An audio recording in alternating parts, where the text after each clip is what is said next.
Okay. What's this? Gotta wash some. I don't understand here. What's going on? Good morning, everybody. Picking up exactly where we left off yesterday. Yes, keeping up with the crows. We're working on the print we left off yesterday. We're not actually making prints here, we're testing paper. I've got 4 sheets of test paper inside, none of which will end up with a real print, but we're testing the block and testing the paper. So actually, just got the print in the mail today. What would this be? Ah, this would be the young lady in the water, right? Yes. So, okay, to recap, for those who weren't here yesterday, we're doing a test run here. I've got 4 sheets of paper in my stack. We've got 2 sheets of paper from our traditional supplier, Iwano Ichibe-san in Fukui Prefecture.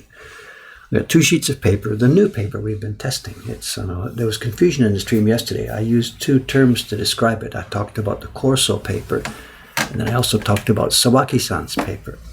It's the same thing. The man involved is Sawaki Kenji is his name. And the workshop name he uses for his outfit is Corso Yard. He's taken it from Italian. I have no idea what it means. On his website, it's probably Corso Yard, Corso Yard.com. He may explain this. I don't have any idea. Anyway, we're testing Sawaki-san's paper here today. So I've got 4 sheets in here, and I've done a couple of impressions so far. We've done the background the background warm tone for the moon. Now we've done 2 impressions of the background blue. And you can see dramatically that the 2 types of paper we're testing are very different colors. Even in the bad white balance on this camera, you can see the traditional paper is quite white, it's very bleached, and the new paper is more of a natural color. He doesn't artificially bleach it. This is the natural color of the kozo fiber. And the girls had been having trouble printing this on any kind of paper, and they were asking me to test this to see if the blocks were okay, and so far so good. So the blocks do seem all right. With the Corso paper, it's turned out that I can't use the same combination of paste, water, moisture, and pressure to print them, and we'll talk about that as we go along today, because I'm going to probably get the same results today. We're going to take these through to the end today. The finished print, in our production version, the finished print looks, take it out of the plastic here, looks something like this. Different printers here have been using different colors, and we talked about this yesterday. And there's really no hardcore original for this. It's been adapted and used over the years by different publishers, so there's no specific original that one artist created one day. The image is based on something by Ogata Koren, a famous screen painter, but he never had anything to do with woodblock prints. So there is no clear original to follow here. So we've done it before, sometimes a bit of a lighter blue. My own personal taste is something for a bit of a darker tone like this. Again, if you see it on the better white balance camera, this is the tone I myself prefer. Anyway, that's not the argument today. The point is just to try and see how this paper is doing. So what you'll see today now, I'm going to do first up, I'm going to put on the gradation. There's a gradation at the bottom, a faint gray gradation that comes up. Then after that, I may do the blue background one more time. I'll put in the faint tree branches. I've got to do a bit of a tint on the moon. You can't see it here really, I think, but there's a tint there. And I've got to do the black crows, which will take 2 impressions. And probably we're not going to get through this today. As I said, it's not a quick production run, because I'm going to be stopping and looking at the paper and testing and trying different things. But this is what's going to be going on today. And also, I have another job facing me that I might, again, pause this work to do, in that I have a stack of paper here that is ready to be moistened for printing. And if you look at the size of this paper, you might be able to guess what kind of print we're going to be making of these. And if you're going to guess a Senshafta, you're right, or one of the prints we call chibi prints. And what's happening is we're running out. These are the Patreon prints we've been making this past year for our Patreon supporters. And more people keep joining, leaving, joining, leaving, joining, leaving. So originally we made them all in pairs to send to the same person in the summer and the same person in the winter. There's a whole bunch of people though who have joined and left and joined and left, and now we find ourselves short of the second one. So what we have to do is we have to print up another 100 copies of the bottom one. We don't need the top one. That's finished. That's historical now. But as people keep joining the Patreon, we keep needing the bottom one. And then next spring is tomorrow, next spring, summer, April, May, we'll be issuing a new pair, and these will be retired. Anyway, I'm talking too much. I got to get to work. Put that away for now. I'll come back and do this in a few minutes. Right now I've got to get going with some printing here. I see messages are being held for review. How do I do that? I can click the allow button because it looks okay.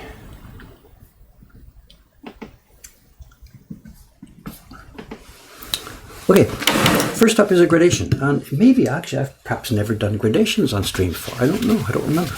Let's have a go.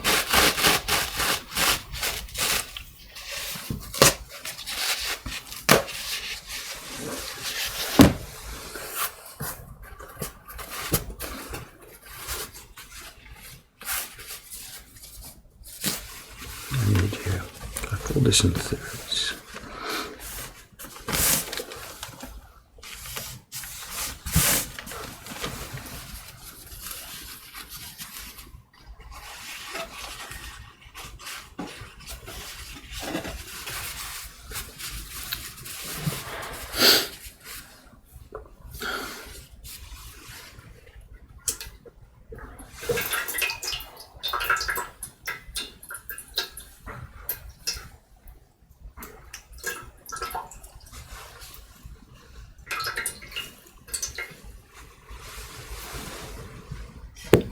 Okay, for the gradation we need a cloth to moisten the block on, and it's got to have a clean tile to sit on between impressions.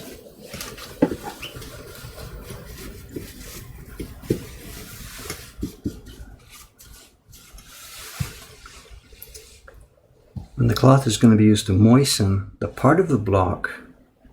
The gradation works from solid color to 0, and in between it tapers off.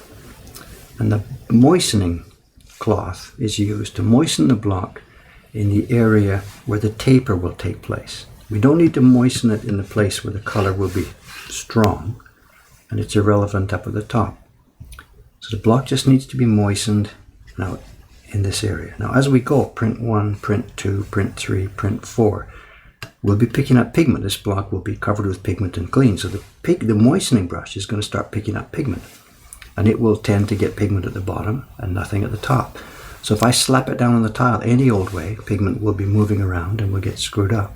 So the orientation is vital. Whatever way I do it, I'm about 1 centimeter off, just like this, left hand, it goes back here.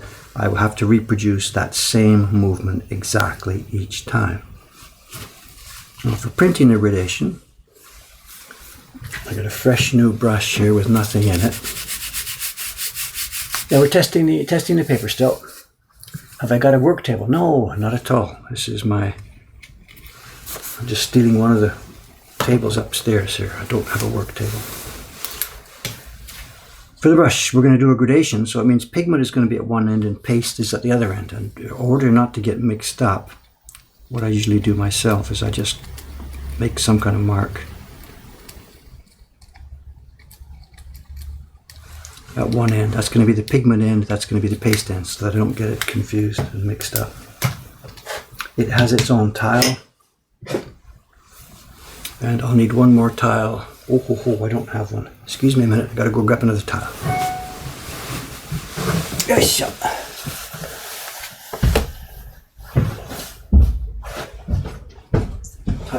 Tiles. Where are the tiles?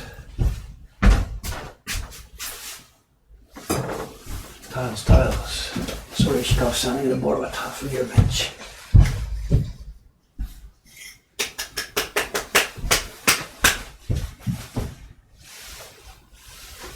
Tile and pigment. Just a sec, excuse me a moment here.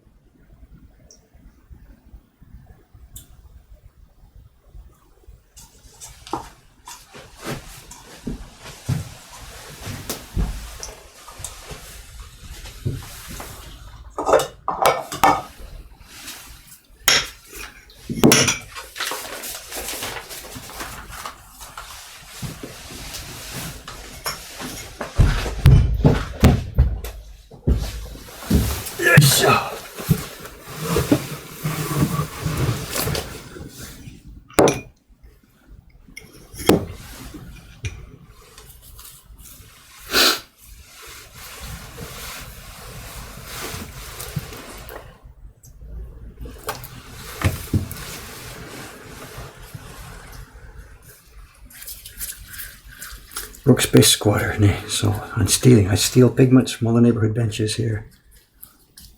What am I going to do? Okay, here we go.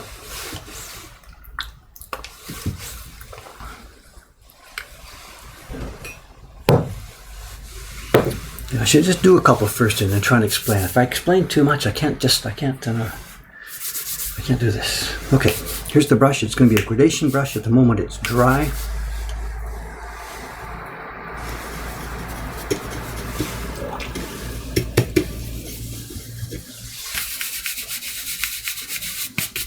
Okay. All right, let's give a test here. Tests.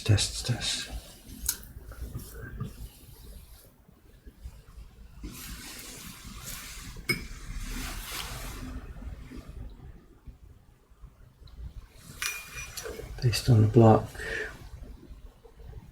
Pigment just at the bottom of the brush.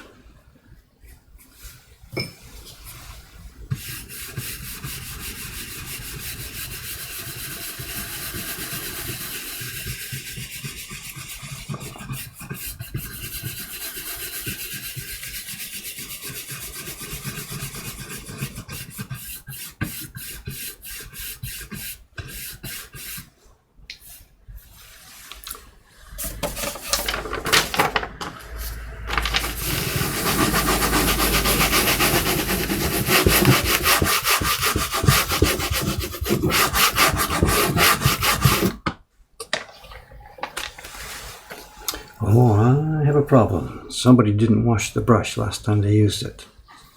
It's full of pigment. Okay, plan B. Let's go and get another brush.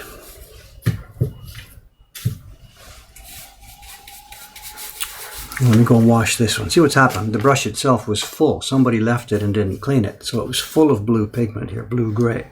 So my gradation's in there, but this thing is full of blue. So, pause, excuse me for a minute. I gotta go and wash this brush. Back in a sec.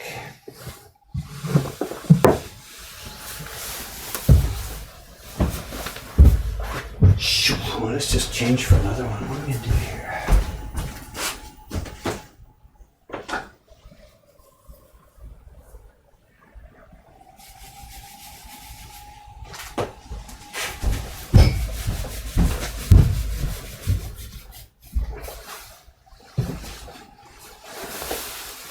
Okay, actually now let's just change for a new one. Change for a new one.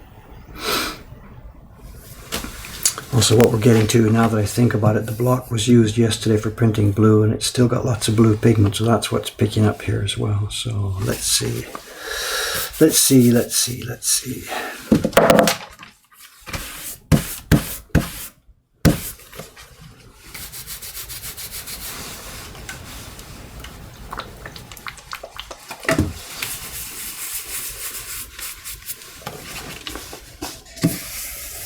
Yeah, it's okay. I see what's happening. All right. The brush is all right. It's just stuff at the bottom. What we're doing is picking up from the block here, so.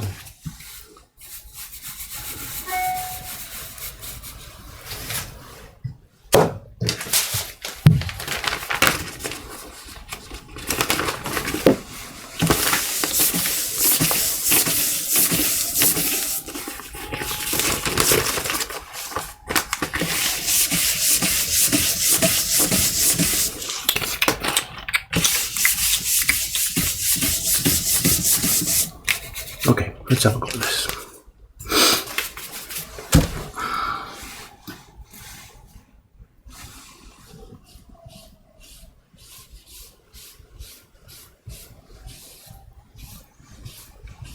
So the first few goes here are going to pick up blue from the area that we had printed yesterday. So, all right, let's try this again. Ready? Paste all over the brush. Bit of darker pigment at the bottom end. And put some here too. Let's go. Mostly straight motion side to side and a little bit of twist to bring the pigment up a little bit.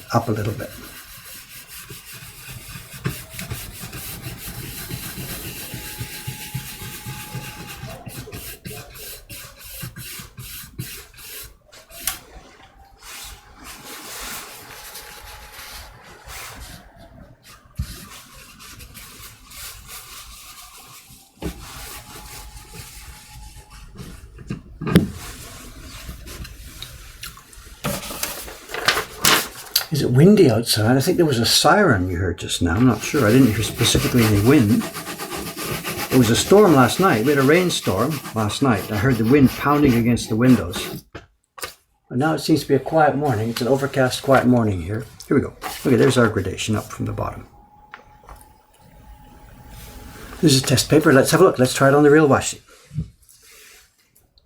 The brush police. Yes, no, the competence police.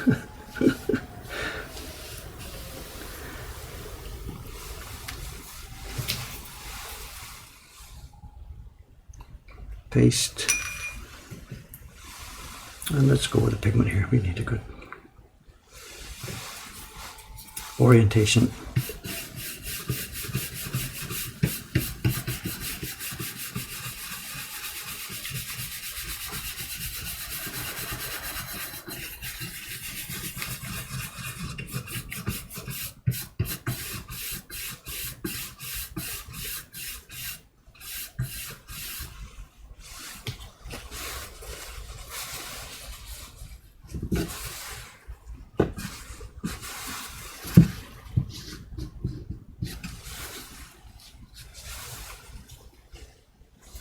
Okay, here we go.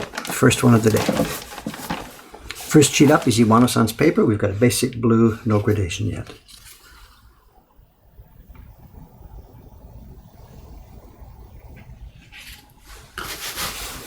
Not sure if we need cover. Yeah, I think we do.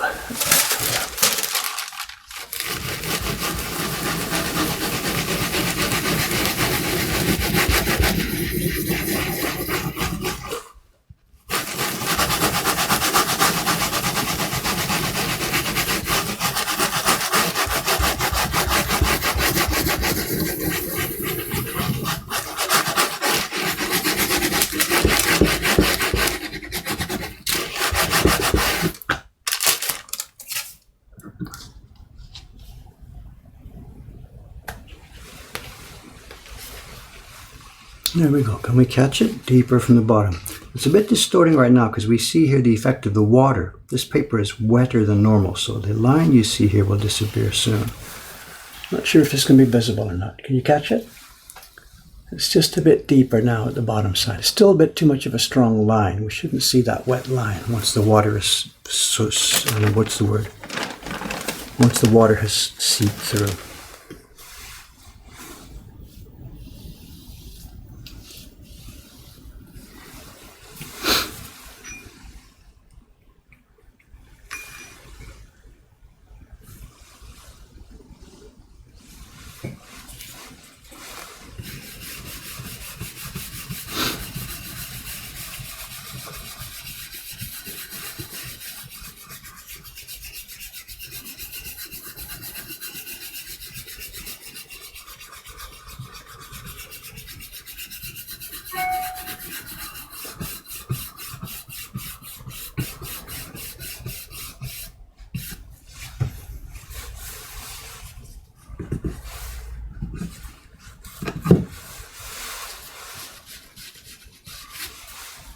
Next up is Corso paper. Not sure how it's going to do. Let's see. Basic blue, not good color saturation. No, the color didn't want to go into this paper yesterday. So.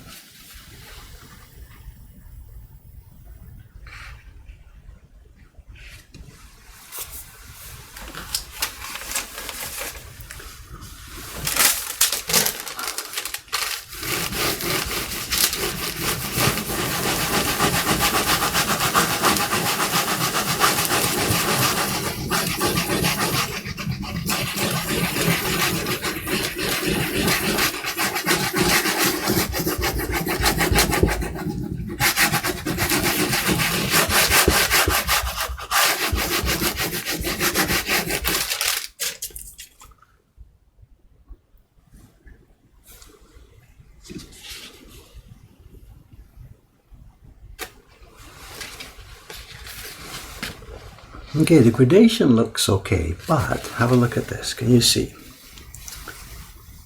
If I get close, can you see what's happening here? See the swirly? I'm not sure if you can see them in the camera. They're there. They're visible. See the lines? What look like white lines here. These are baran suji, marks left by the baran. Sometimes we want them, but we certainly don't want them here. And they're white, not blue. This paper really doesn't want to take the pigment, and the more you press it, the more you get just water. I don't know about this paper, you know, I really don't know.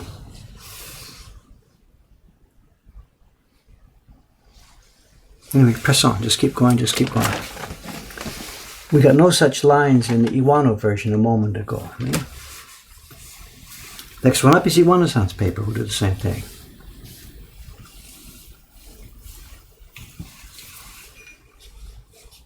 And I'm going to decrease the amount of paste I'm putting in here. At the beginning the brush was empty, we needed a lot of paste. Now it's getting full, so we don't have to do the same amount each time. The first few prints always get more pigment or paste than the subsequent prints. The brush is empty and it's got to get loaded.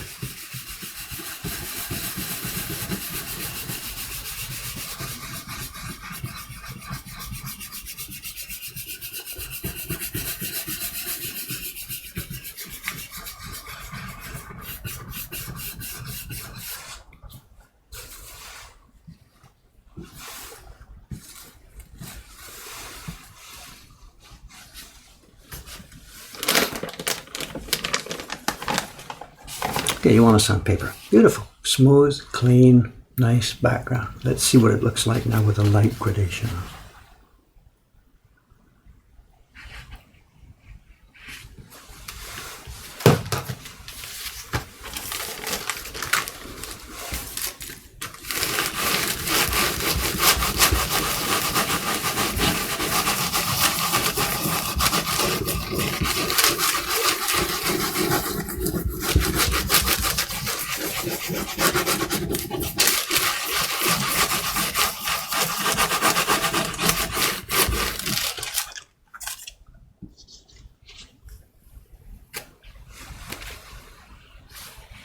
Hardly any difference to see here. Keeping it quite light, let's see. So, it's mostly at the bottom here. It hasn't come up very far. Let's do that again.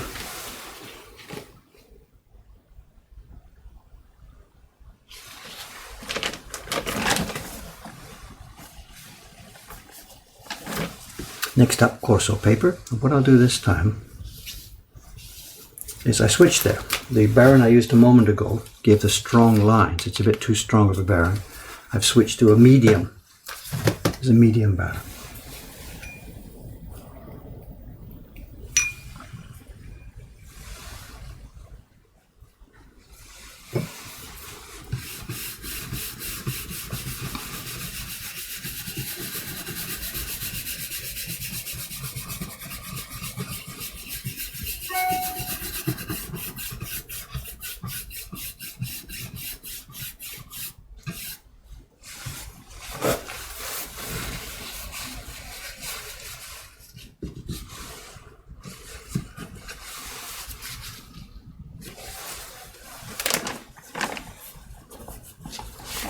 Okay, Corso paper before the gradation.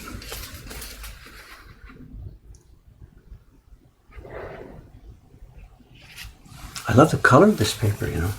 Okay, now let's keep it lighter so we don't get barren marks. The paper is obviously very, very, very soft.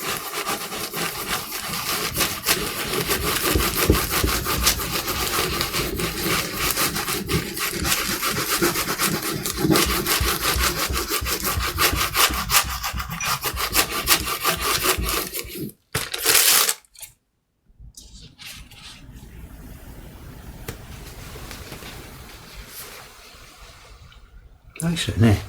Can you see? Again, it's hard to tell at the moment the effect of the water and the effect of the pigment. It looks quite different at the moment than it does when it'll be finished. Now this gradation is way too light, I think. I'm just at the beginning. When we compare with the original that we were doing, we're looking at quite a difference between here. So this is, I think I'll need to do this one more time.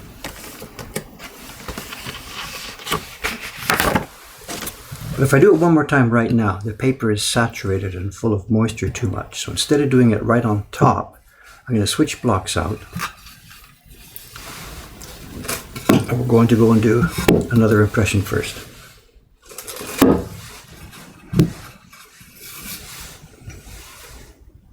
This is the tree. You can see it, how close I can get in zooming. This is the block for the overhanging tree.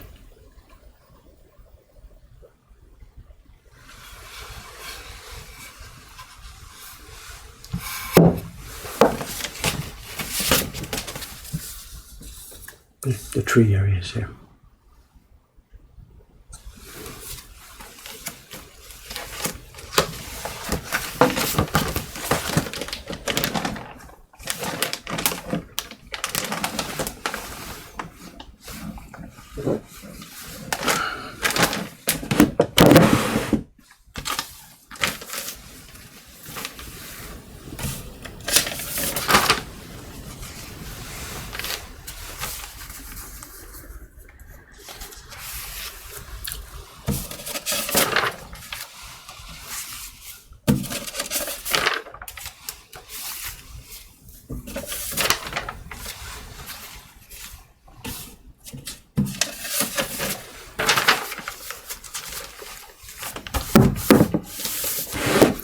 Get some of the water out of it. It's much, much too wet.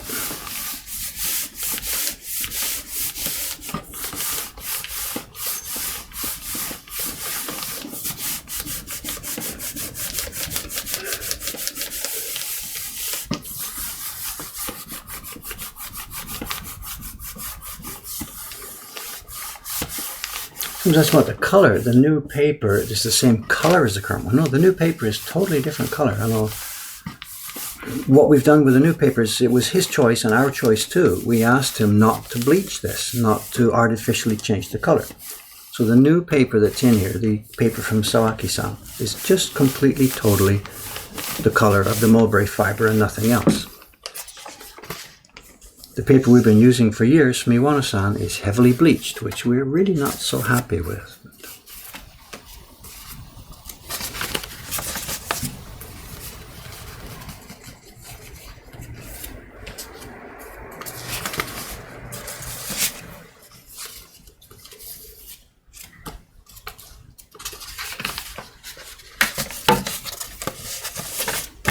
Well, you can see what I did here. I just used some copy paper to take out some extra moisture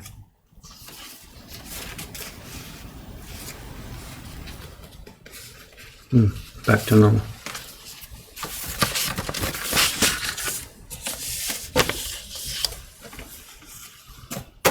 Yeah, it's okay. I think I'll go back then. Sorry to be a bit changing my mind around here, but I think I'll go and do that again.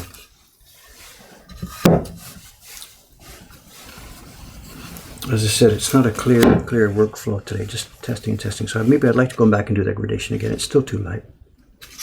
Let's do this before we move on to that tunnel.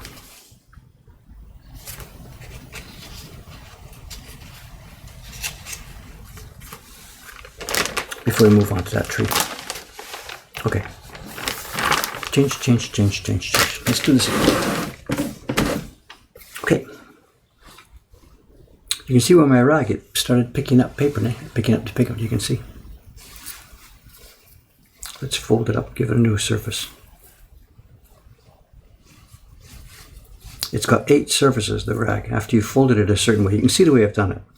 It's got 1, 2, 3, 4, 5, 6, 7, 8 surfaces. So once you've been doing it for a while, one of them starts to pick up too much pigment. There's 8 different ways to use it. You can refold and refold. And after you've used up your 8 faces, toss it and start with another one.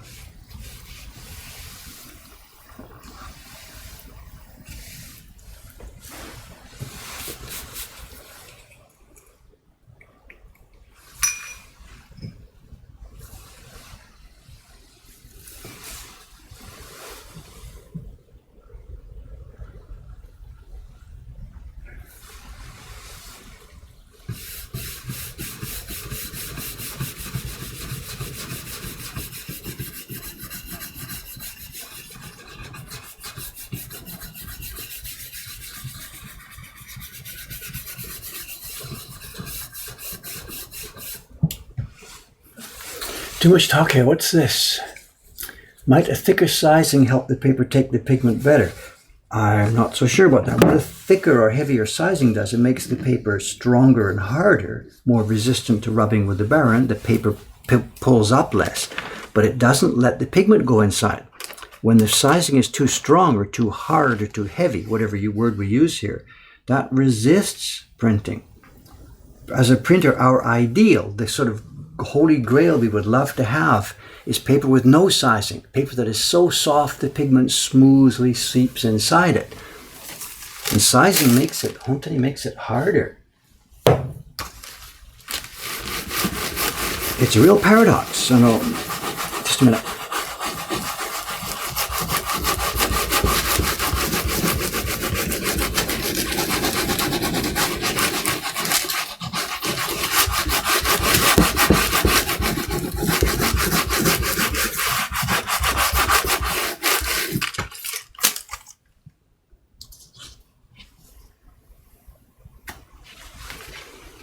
Yeah, now we're coming up with this. Look at this. Look at this. Look at this. It's our old favorite Iwano sandpaper. We now have really quite get the paper here. We really have quite a nice gradation effect up from the bottom. You know, if these guys could be reliable with their paper, if they could be reliable, we wouldn't even think of abandoning them. We'd be happy to stay with them. I've been with them for 30 years. I'd be happy to stay. The whole point that we're having this conversation about new paper is just unbearable. But what can you say? It's like that kids thing. When they're good, and when they're bad, they're terrible. You know, when they're good, they're wonderful and great, and when they're bad, they're unbearably bad. You know? It's just the consistency is no longer there. We never know. We order a batch of paper, 300, 400, 500 sheets, and we never know what's going to come in the door. And that's why we're exploring new paper makers. You know. It's a kind of a tragedy, actually.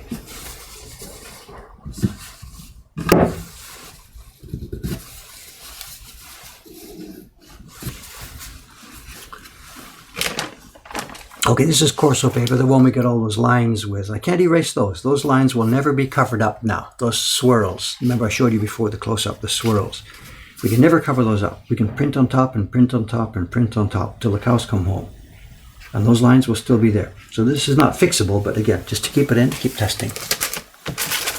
So why am I using the cover? Because the paper at the moment is very, very soft. I've printed it 2 or 3 times. Lots of water inside because of the gradation. The paper is very soft. And without this paper, those striation lines would be much, much, much, much stronger.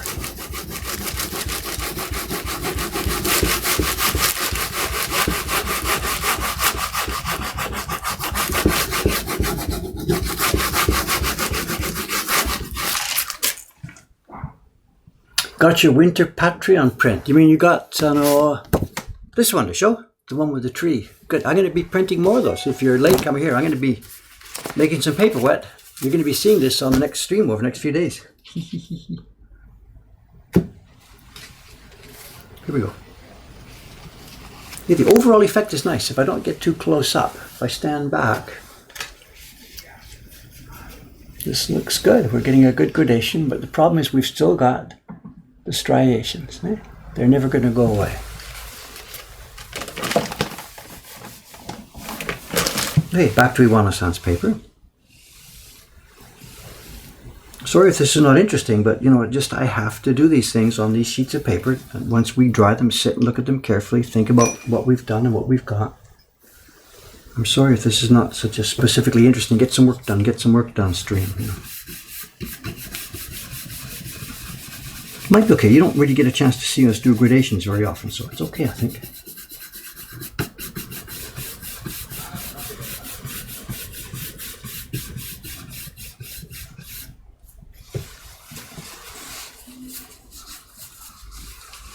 Do we get a refund for bad sheets? No, because the definition of what's a bad sheet is all totally subjective, you know. We're convinced the paper's changed, it's different. We phone them, we talk to them, they're saying, oh, it's the same stuff, same material, same blah, blah, blah, blah, same blah, blah, blah. It's all subjective.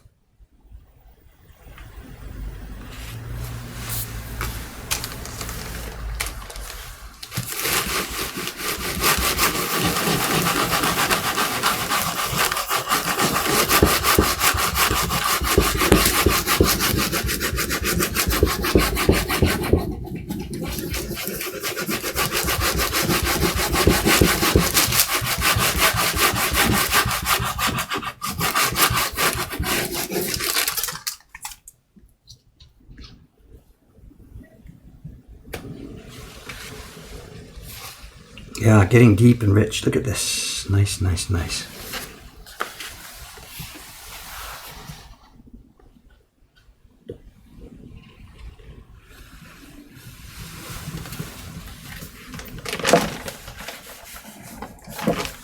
One more.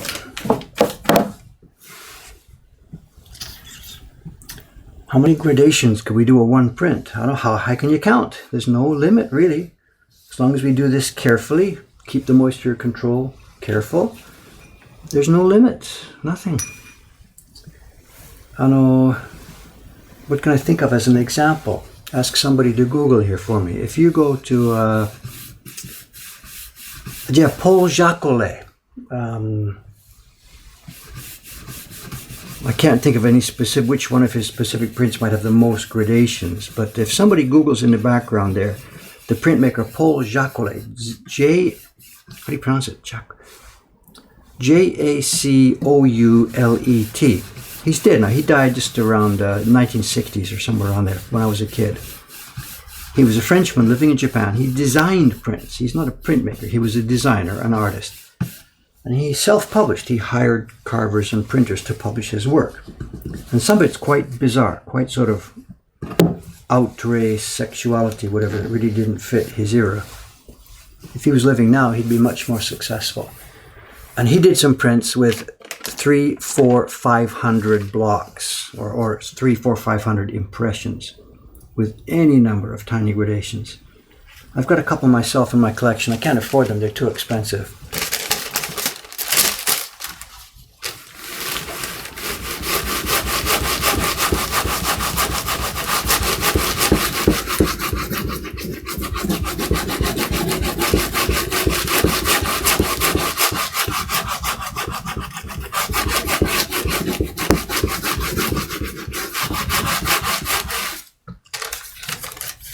Somebody got a link there? You're busy searching in the background. I can't think of a specific print name. Paul Jacquelet woodbuck prints. Oh, here we are. We're okay. Again, the Corso paper, if I stand back and look at it, it's fine. It's doing its job now, but when you look up close, look at this. The texture is awful. You can see white spots, places where the pigment hasn't gone in. The texture is awful. He might be fine for doing stuff like some of those Yoshida prints where you print the ground texture, earth, and things like that. But for ukiyo-e prints, I don't know if this is going to work or not. Okay, flip it back in. Now we'll do that block switch to the tree. Sorry about the confusion earlier. And again, the paper is a bit too wet again, so this is sometimes necessary, after each impression. If I were making 100 sheets here, we would do this sheet number 1, sheet number 2, sheet number 3, and it would be a couple of hours, 3 or 4 hours before I get back to number 1. So the paper has time to settle and smooth out. But because I've only got 4 sheets here, every 5 minutes or so it comes back around to the beginning. And the paper hasn't settled down. It's not ready. The moisture is just still too sitting up there in the paper. So we've got to try and pull some of that excess water out. Which is this? That's number 1.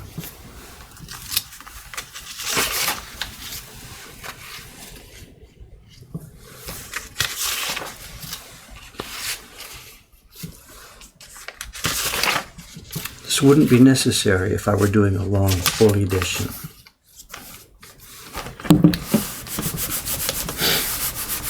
Oh, someone's got a Paul Jacquelet link. So those are big prints too. He worked at a fairly large size. So a lot of the prints you see are about this big. They're stupendous, and they're hundreds and hundreds of impressions. He was working at a time in the 50s. Well, he worked before the war. He was an intern during the war, and then he was free to work again after the war. He lived in Japan all through those years. And he self-published. He hired carvers and printers. He hired Maeda Kintaro for a lot of his work. Ono Gintaro. These were the people who were doing Hasui prints for Watanabe. Jacquelet also hired them. And he basically, I guess, gave him carte blanche. He would just draw the things and more gradations and more gradations and more. And I guess the carver's just saying, are you sure you want to go ahead with this? And Jacquelet's just, let's do it, let's do it, let's do it. And the advantage he had that we don't have right now is that Japan at that point, in the pre-war and in the just immediately after the war, was still sort of a third world country, and the currency, the Japanese yen, was worthless compared to other international currencies. So Westerners who were here, and that was Jacolet's market, Americans and Europeans who were here in Japan, Westerners here were rich. Whatever they had francs and pounds and dollars, and any one of those Western currencies would buy tens and tens of thousands of Japanese yen, because the yen was just such a worthless currency at that time still. This is before Japan's industrialization. So he had the wonderful advantage that his sales market, his consumers, were rich foreigners, rich being just normal foreigners who are here in Japan, and rich because of that. And his production costs, the carvers and printers and paper, were in Japanese yen. So it was a glorious, and he didn't even know it at the time that it was a temporary thing. Of course, he didn't know that the yen was going to be climbing and climbing and climbing. We now see that in retrospect. But people who were here in the 1950s and 60s, my God, they were rich, rich, rich. And even earlier, going back to Meiji time, the Westerners who were here in Japan were just so rich. That's why those prints were created. That's how there was a window of opportunity for those prints to be created. You know, if I could take $10 for a print now and pay 10 pennies to the printers to have it made, I'd be laughing all the way to the bank. I would have a Rolls Royce outside. But unfortunately, I have to take $10 for the print and pay $9 to the printers.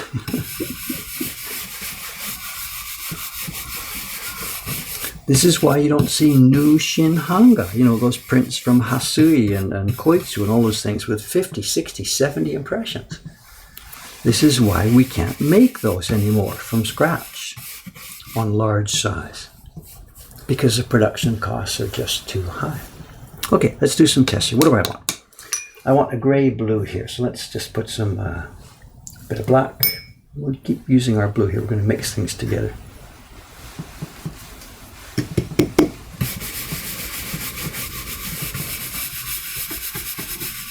And for this one, we need a flat baron. It says almost, the coil is so tiny, tiny, tiny details on the coil. We've talked about this before. When the baron has fewer bumps, it's powerful. When the baron has tiny, tiny, tiny, many, many, many smaller bumps, the baron has no strength at all. And that's what we're using now. I've switched to, the girls have numbered at number 1. I don't know where the numbering system came from, but you know, this is our lightest, weakest, flattest baron. It's one that we got through Yahoo auctions some years ago. Okay, let's have a look. What have we got here?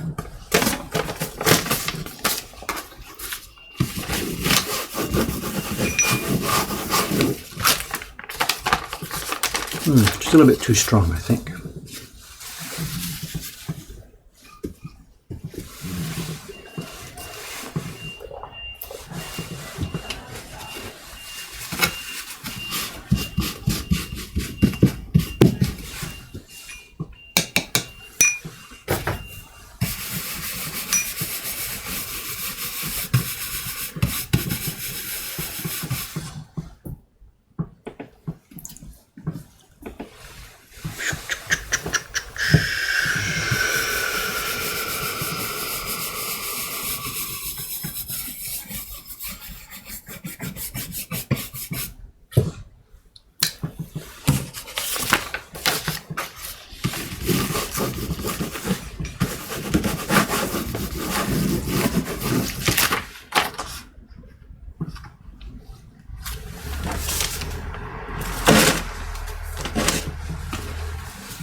Well, let's try this. Might still be too dark. I'm not sure. Let's have a look. This is all still just test anyway. Doesn't matter.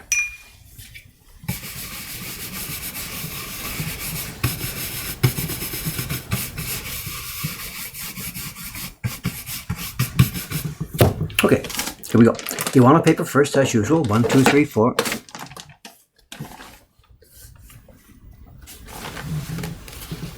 There's our print. Looking nice. By the way, you might be worried why there's no margin at the top. I don't care about this. This print, when we do issue it, it's trimmed. We trim it, we make it as a bleed print. So it'll be trimmed off all the way around. So it doesn't matter that the paper's missing at the top.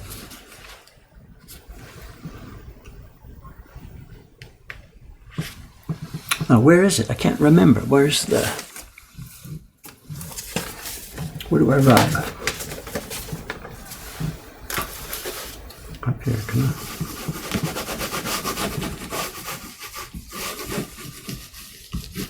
Can't remember where it is. Here we are.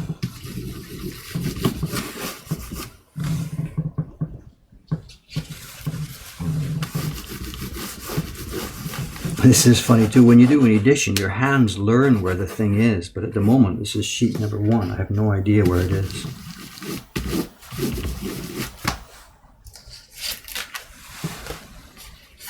Yeah, looking good. Misty tree. Tree in the mist. Nice, nice. I could get to like this printmaking thing, you know.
There's no question if this were a contest today between the two types of papers, there's no question the Iwano paper would be winning, you know. Smooth and deep. Color tone I like the other one, but it just won't make beautiful color.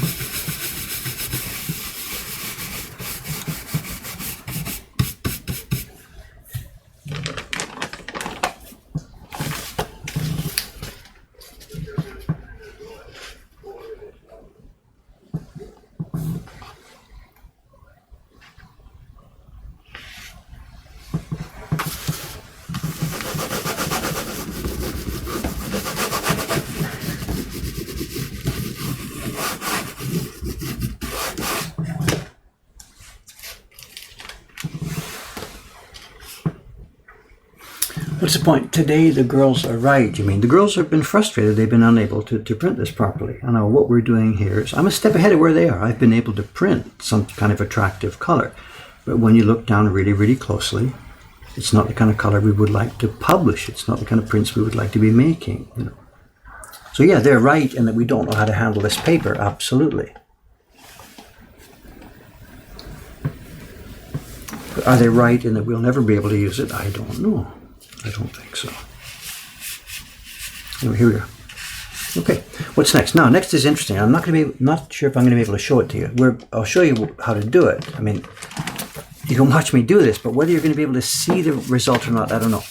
In the moon here, there's actually color in the moon. There, you saw me print before. I printed the paper area with a pale yellow red. I'm not sure if this is going to show. Can you see that in the moon there is actually a bit of a tint? I don't know if this is going to come out. There's actually a tiny little bit of a color tint in the moon area. Try and find one where it's going to show a bit more. Can you see it here maybe? I don't know. I don't know if this shows on the camera here. There's a bit of a reddish tint blurred in the middle of the moon. It's around here on this one. And rather than have just a pale, cool moon, just give it a bit of a tiny color tint. Can you see it? I don't know.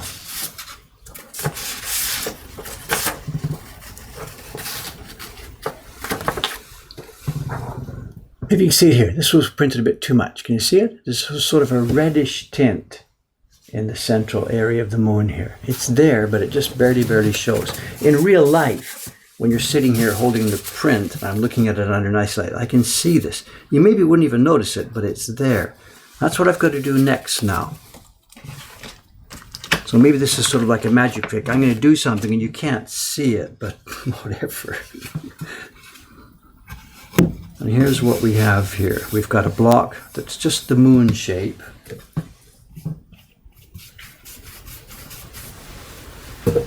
I forgot, I'll need to go get a brush here. Hang on a sec. Well, no, what I might do. Yeah, I might use this brush, larger brush, do it in the middle of that. Let's experiment here.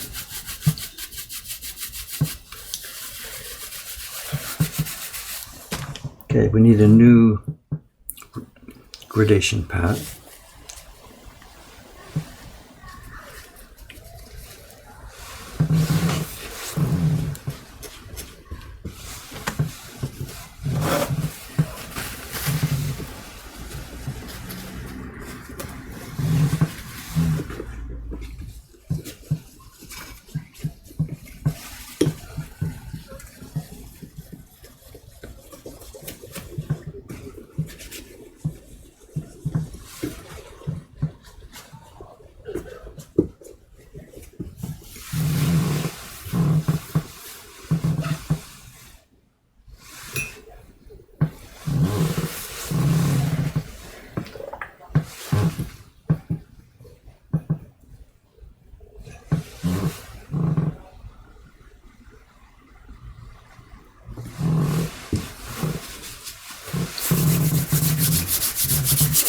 Okay, let's try this.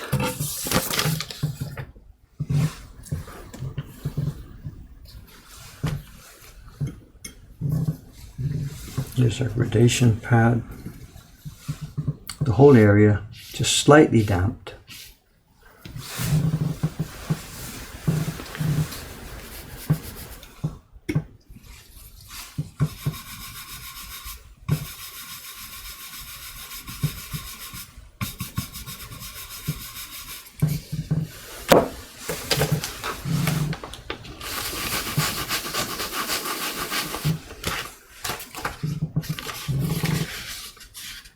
I can't see it yet. Let's just get there bit by bit by bit.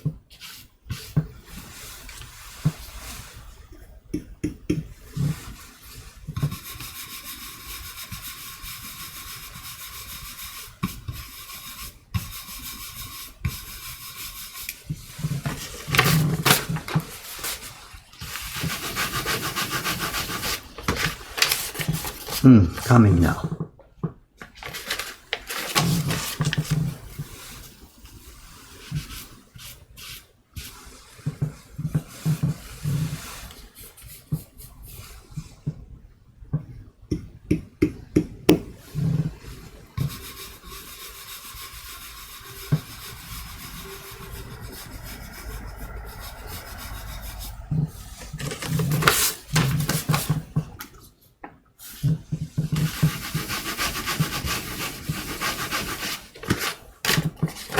Too much. There we go. Jump from nothing to a little bit to too much.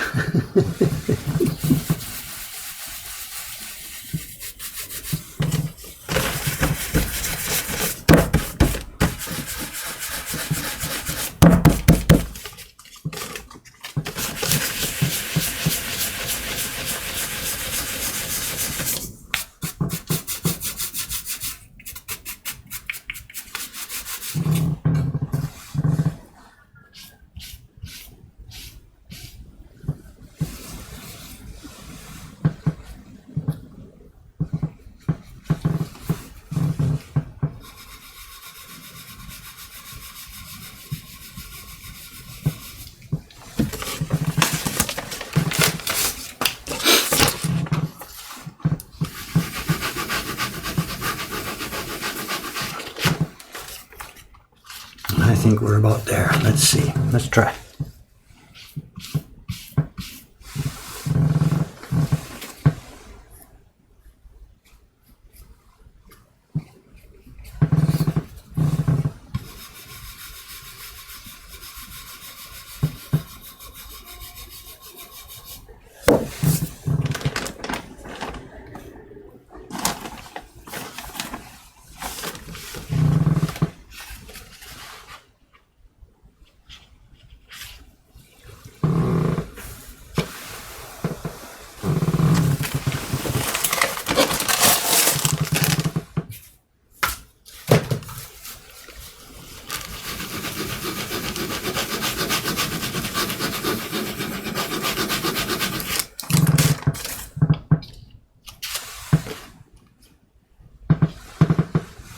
Sure, I'm not sure any point in showing you here. It's going to show or not, I'm not sure. There is a tint now. Probably still not strong enough. It's still very, very, very faint.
I don't know what you guys are talking about. Good, go for it.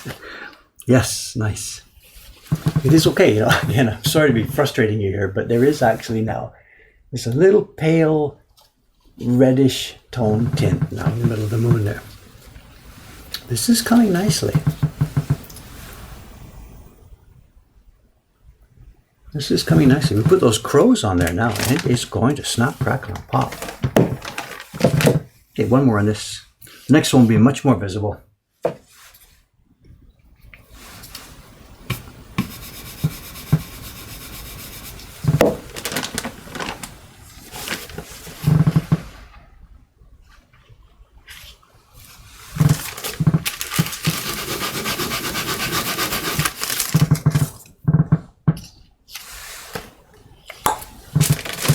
Okay, let's get to the real meat of this print. Let's put some crows in place.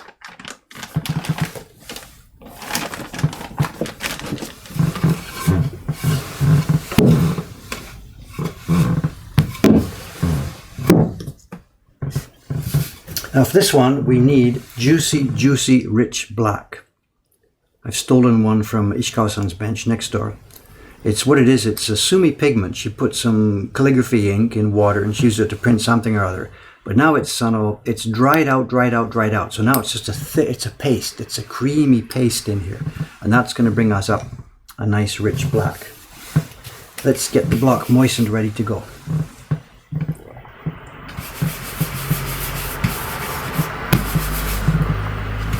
This one will probably be printed twice to give a good, really thick, rich effect.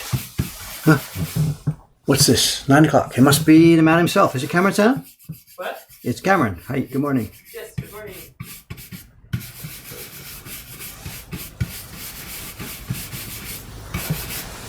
We had a storm this morning. Huh? Did you have a really bad storm over here? I woke up partly through the night. The windows were rattling and wind and rain and stuff. Yeah, it was pretty wild this morning from about 6:30 to 7:30. Really? At that time? I thought it was much earlier. I don't know. We had some earlier too, but at least where we were, it was Really? wild this morning. Joe, how was the train then? No delays, fortunately. What? I know. Sunny, nice day. Delayed a half hour. It's a mix. I'm still testing that paper. I'm doing the scroll print. Oh, okay. Suga-san's been complaining that the blocks are no good and it won't work, and also the Corso paper, blah blah. So I've been running through it here. Figure out the best way to make use of it. Yeah, the blocks are totally okay. The blocks will make a nice print. I know clearly Iwano-san's paper impression compared with Corso's paper impression. We still don't know how to use this Corso paper, Yeah. I think I'm getting it done a bit better than what they've done, but still there's no way that would be acceptable to send out as a print. There's just too much murkiness and Okay. But the block set's fine. She was just complaining, I can't print this, and it's okay. I'm just on the last, and then also you asked me yesterday about the Patreon chibis. Well, Yes. not enough. I did. I went through and checked the numbers, and there's been, it's in and out. People join, people leave, people join, people leave. So if people were stable, if it had just been like 400 people coming and stay, then the original batch would have done. But it's people, so I need another 100 or so. Wow. Yeah, we've got the projection shows another 40 for the next 2 months, and you said you need more 40. So I'll make paper wet now for this. Oh, wow. Okay. I also got a bit of good news last night. I know I can talk about this on the stream, whatever the people may understand or may not. John-san was here carving yesterday. Yes. He's carving on the meteoric power print. And his young lady, his girlfriend, came to pick him up at the end there. So, and what she was doing, she was here on a language visa, studying Japanese language, and she was trying to get into Geida University. Right. And yesterday they got the results back from all the applications for next year. And she didn't make it. I'm like, Yahoo. Didn't make it? She didn't make it because Geida University, there's nothing there for woodblock printmaking. And she said last night, we went out for dinner, she said they told her that the reason they're rejecting her is because her prints were too good. And so this is the story secondhand, third hand from her. And the guy said, he leveled with her. He said, we don't teach technique here. We teach modern art. And you're trying to make beautiful prints. This is not the place for you to come. Just go make them? Yeah, go make them. This is the university, like the printmaking instructor who was looking over all these applications to try and decide who's going to come. Wow. So it's half insulting. Your art is no good, it's not what we want to do. But he leveled with her and said, we can't help you. Wow. So last night, the Shuas went to dinner and she's telling me this story. And for her, like, she's crushed. It's the end of her life. She can't get into Geidai. And I'm just sitting here saying, I wasn't, I said, what are you going to do now for work and stuff? And I said, I have no bench. And she says, she showed me her work, and I'm like, she starts next Wednesday. Really? She's coming next Wednesday. She starts here as a printer next Wednesday.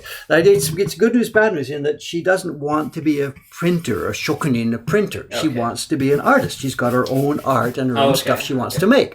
So she's not going to sign on here for a lifetime career becoming a craftsman. But we can use the new printer right now. So she's hungry. They got to make a living. Yeah. And so that's it. So she's going to work X days a week here or X hours a day. She's going to use the same bench to make her own stuff. So I'm just happy. That's great. I got to qualify. This is a young girl. She's 22 or 23 or something. Okay. She's petite. She's tiny. This is no craftsman who is going to bang out 500 prints a day for us. She's going to. But she'll do them well. She'll work on small scale, like this job for Patreon chibis I've got. It's just perfect. Yeah. She can eat this up and no problem. Yeah. She will be slow, but the prints will be made beautifully and cleanly with nice taste. I'm half talking to camera and the chat's listening here, whatever. So cool. That's great. But can she still stay on that visa? Or? That's the open question. Her current visa, because she had it through a language school, is good till September. Okay. So she and he's on hers. He's riding on her visa. Yeah. So they're good to September. What happens after that, they don't know. Back to Hong Kong and then they come as tourists, I don't know. So anyway, whatever, we'll try and... I can't help them with that because I'm not a corporation who can do sponsorships and stuff, Yeah. But anyway, for what it's worth, it's good news. Yeah. Have you met her today, Chan? Yes, I met her. You saw her yesterday. Last night So. She's really, really a nice kid. Yeah, she seems really, really nice. Cool. That's great.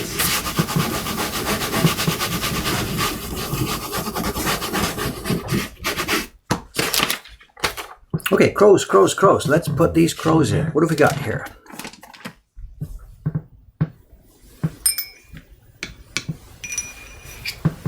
It's going to be a double impression, absolutely, because there's no way I can get a jet black in one pass. There are /were printers who could do that with the proper paper and the proper preparation and the experience. I am not any such printer. I'm going to do this in 2 passes. So keeping it a bit lighter than I would. If you're trying to do it in one, you're going to cream this on and splash it. But because I know I can't do it in 1 pass, I'm going to keep things a bit lighter so as not to blob up and mess up. I have no idea if anybody's still with me out there. No, because I'm going to do this twice, I really have to get it carefully into the registration marks.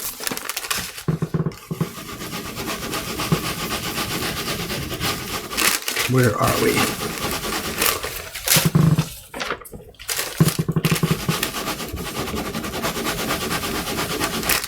Not sure if we need that paper. Let's see.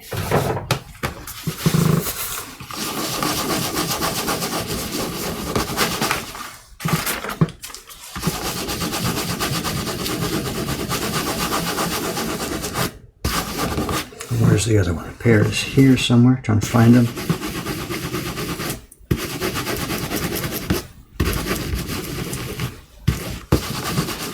Okay, let's have a look. There we go. Nice black, but not rich enough. So in it goes, straight back, and we come straight out. I'm going to do it again.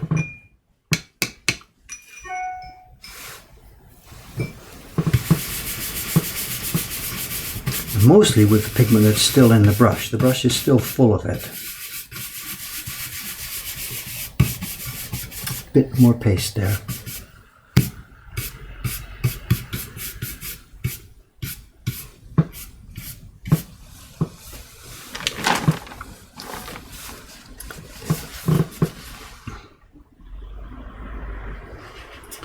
Trying to watch the questions here. Same thing. Can she get a cultural visa?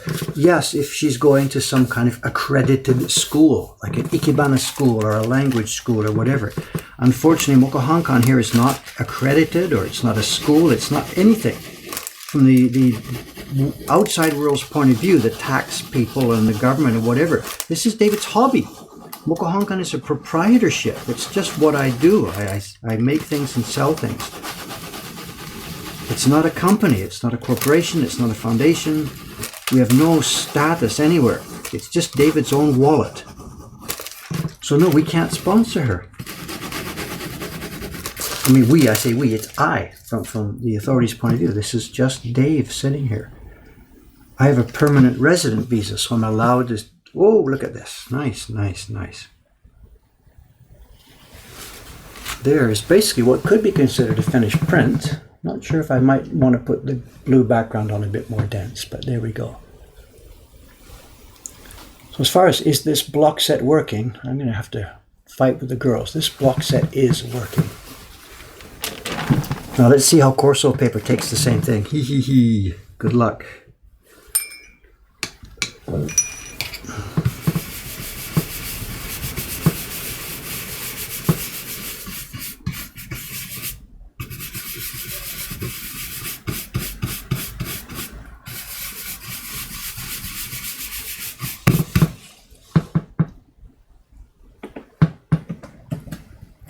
Is a cultural visa a non-work visa? I'm not quite sure. You know, she was here. Student visas, you can certainly work. She was here as a student because she was enrolled in a Japanese language school. And that might be the way to take this forward. You know, send her back to school. I'll pay her school fees or something. She can do X hours a week at Japanese language school. In the meantime, she works for us. That might be one way forward with this.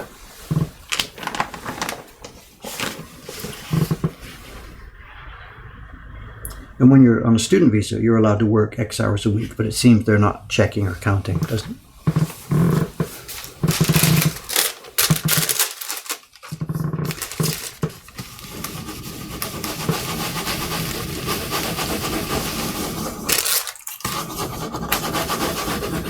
Okay, got to remember to keep this softer. I've learned you can't smash this Corso paper, it just leaves those streaks.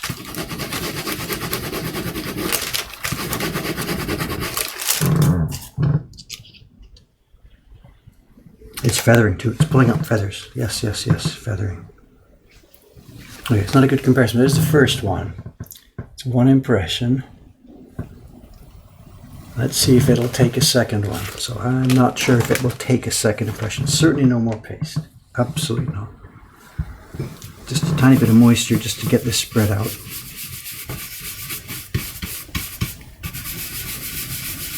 But that first one might have been too much paste for this paper. Let's have a look. This may or may not print. I'm not sure. Let's try.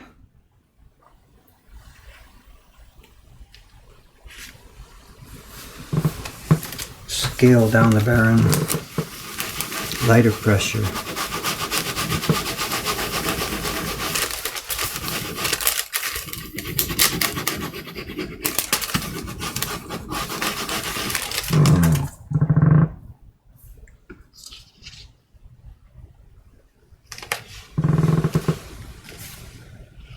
Well, black is black, but texture, I don't know. It's black when you stand back and look at it. You know, if I said, hey, look at one of our prints, everybody would think, wonderful, wonderful. But when you get in close,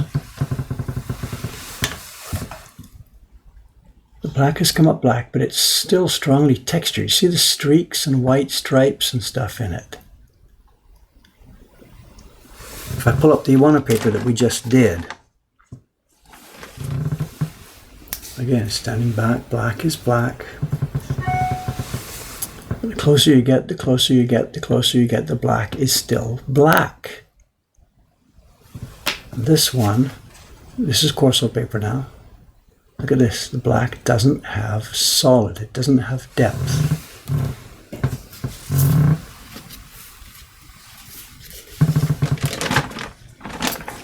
What's somebody suggesting? Your second passports bounce in and out to Korea. Yeah, I got to be careful, you know. I myself, I'm not Japanese, and if I get caught fooling around with stuff, then I would be in danger of losing my own residence permission. So I'm not going to play games. We're going to keep this thing on the up and up.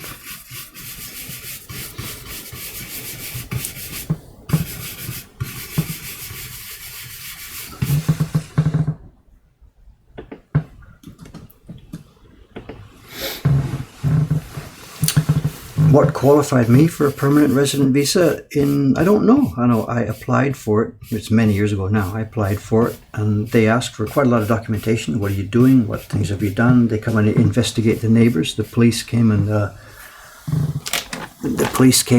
interviewed the neighbors on both sides and people in my apartment block where I was living at the time.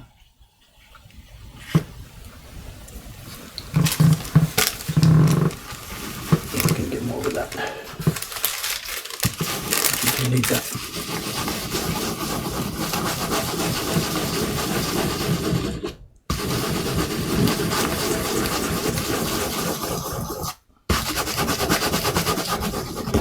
But the rules for permanent residence now have totally changed. It's much, much, much, much easier.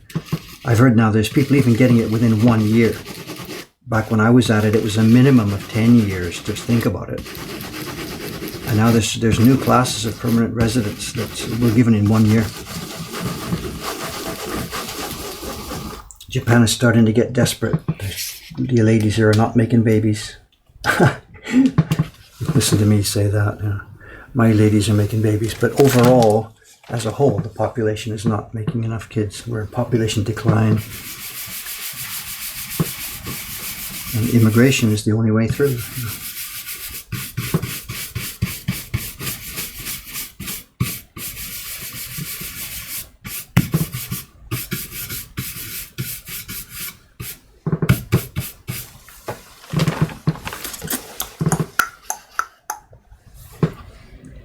Someone's asking, could we use this new paper without sizing? No, it's absolutely impossible. Without sizing, this paper collapses in a pile of fluffy fragments when you make it wet. It's like if you were asking me to use some Kleenex paper or some toilet paper to print, you can't do it without sizing. It's just a loose mash of fiber.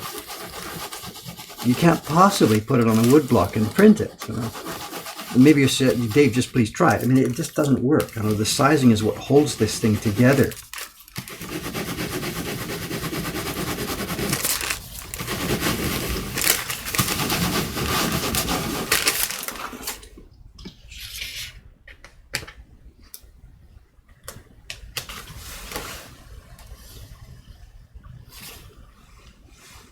I would sell this.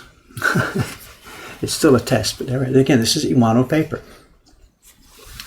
Come in, you zoom in and zoom in and zoom in, and the black stays black. The blue texture is nice blue texture.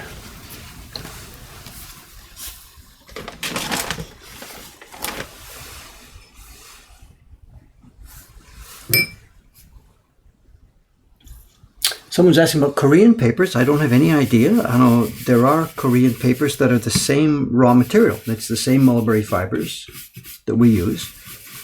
I have absolutely no experience, so I can't pontificate about this. But when you look at the ingredients list, some of the Korean papers are the same paper as we use here. Chinese papers, any one that I've ever seen, are not suitable for this. They are far too thin. There's not enough density of the mat. They're designed for calligraphy. This is why Chinese woodblock prints are a bit more simplistic than the Japanese ones. They don't have overlaid color, they have side-by-side color. And they're not registered anywhere near as critically and carefully as the Japanese prints are registered, because the paper doesn't have the requisite depth and body. It's Chinese papers. But Korea being in that in-between situation, maybe they've got papers of both types. I don't know.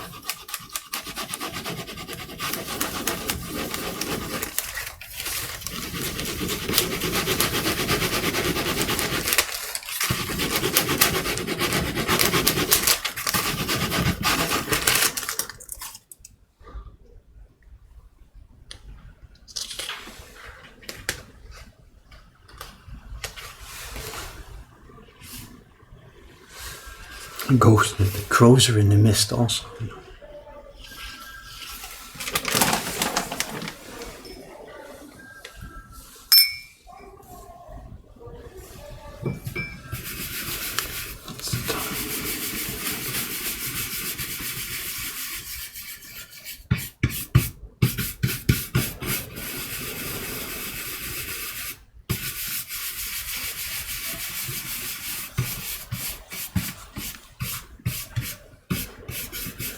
Okay, this is the second impression.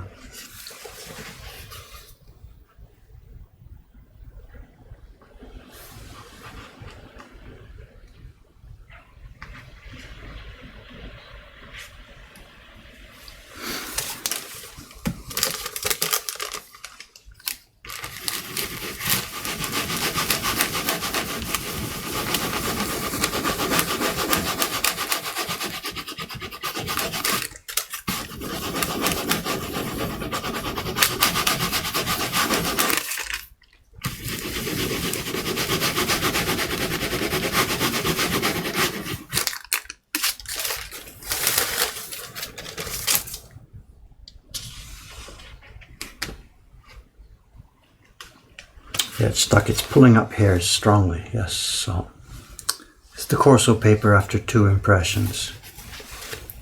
And again, it's not a perfectly fair test because I'm still using quite a bit of the same printing system as I did for Iwano-san's paper. And when you use the same things, the Corso paper won't do it. You can see.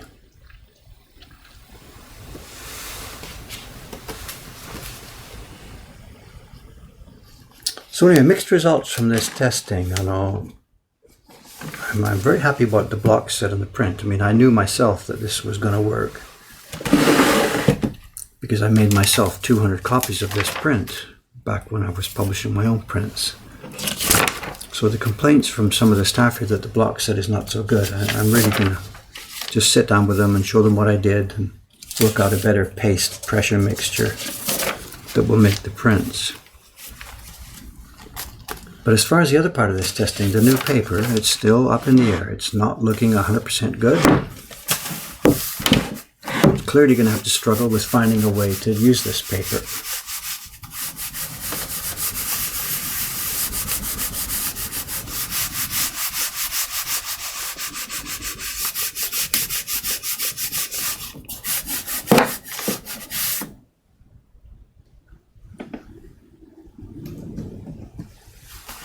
Mr. Sellis is back in the stream this morning, is he? How's the print selling, sir? Our design.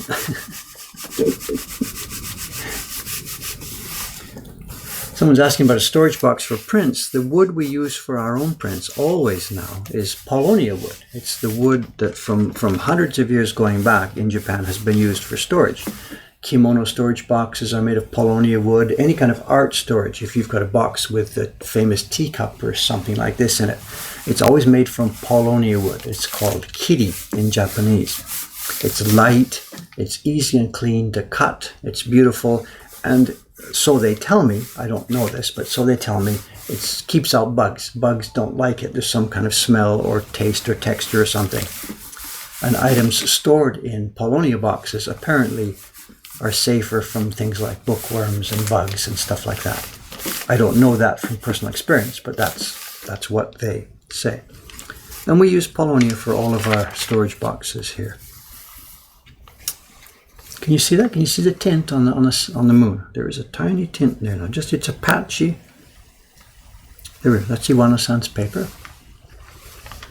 I'm happy. If this had been done a bit more carefully, that would be a saleable print. You know, no problem.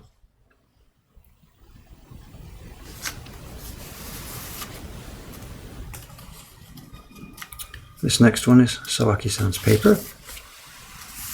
And again, it's not a fair comparison because I'm just using the same technology for Iwano-san that I did for this, and it doesn't work. We're still struggling with how to vary the thing. More water, less paste. But still, at the end of the day, it still doesn't want the seam to take good pigment pickup. And I'm suspecting it's going to be it's not going to work for us, you know, in its current formulation. This next one is another Iwano sheet, and again, it's come up nice. I wasn't too careful with the gradation, but this would be quite usable. And the last sheet in the test again is Sawaki-san's paper.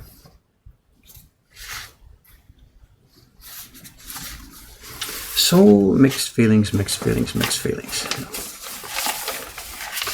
I'm going to send the blocks back to the girls for printing and making more editions. And I'll be sending some of these comparisons. That's why I did this. These sheets are going to go to Sawaki-san. I'm going to be mailing them to Sawaki-san so he can see side by side the kind of situation we're facing here. I don't know, probably from the camera out where you're seeing, they probably look okay, but I'm sorry, it's not. They're totally different. Can I somehow get it side by side? I'm not really quite sure. The one on my left, this side, is Iwano-san's paper. And this one is the Corso paper.